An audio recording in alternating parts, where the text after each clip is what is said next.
Hi, this is Aretha in New York City, Ground Zero. I hope you can hear me.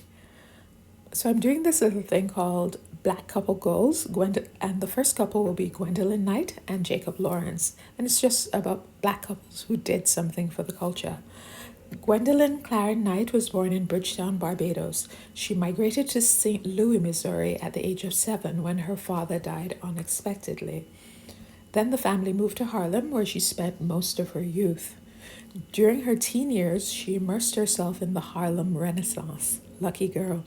She spent 2 years at Howard University in Washington, D.C., studying fine arts, but was forced to quit due to financial hardships arising from the Great Depression. Back in Harlem, she studied painting and sculpture with Augusta Savage, a renowned female African American artist. Savage mentored Knight in many ways, such as teaching her how to network, make a living as an artist, and introducing her to other influential artists. Knight, under the guidance of Savage, gained employment working with the Works Project Administration, assisting painter Charles Alston with the Harlem Hospital mural. There she met her husband, Jacob Lawrence. In terms of her work, she drew inspiration from her travels to Nigeria, Harlem, living in Harlem, and the American South. In addition to painting, Knight was a sculptor, dancer, and a huge supporter of her husband's work. Now, her husband, Jacob Lawrence, was born in Atlantic City, New Jersey, on September 7th, 1917. When he was 2 years old, his family relocated to Easton, Pennsylvania.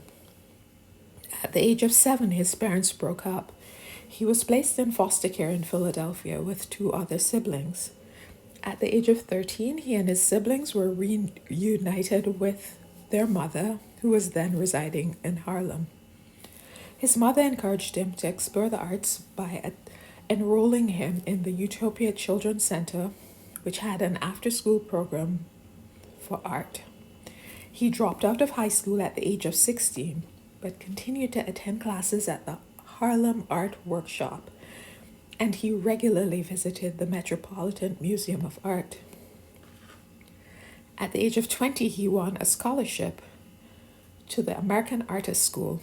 When he graduated at the age of 22, he went to work on the Works Project with the Works Project Administration, where I already said he met his wife. And they worked together on one of his most well-known works, the Migration series. I'll do a short on the migration. Their work continued to be collaborative, and they would provide critical feedback to each other for the entire 59 years of their relationship, while both retaining their unique artistic styles. However, they were always both focused on documenting Black history, advancing Black culture, and advancing Black education. Only death separated them. Further, some notable things I'd like to say about Lawrence. He dropped out of high school, but became a tenured professor at the University of Washington in Seattle in 1971, and he would retire from there in 1986. He produced limited edition prints to fund nonprofits such as the NAACP Legal Defense Fund, the Children's Defense Fund, and the Schomburg Center for Research in Black Culture. He was diagnosed with depression and admitted himself to Hillside Hospital in Queens for nearly a year, and there he painted artwork that reflected his emotional state. As a person also diagnosed with depression, this was very meaningful for me to learn.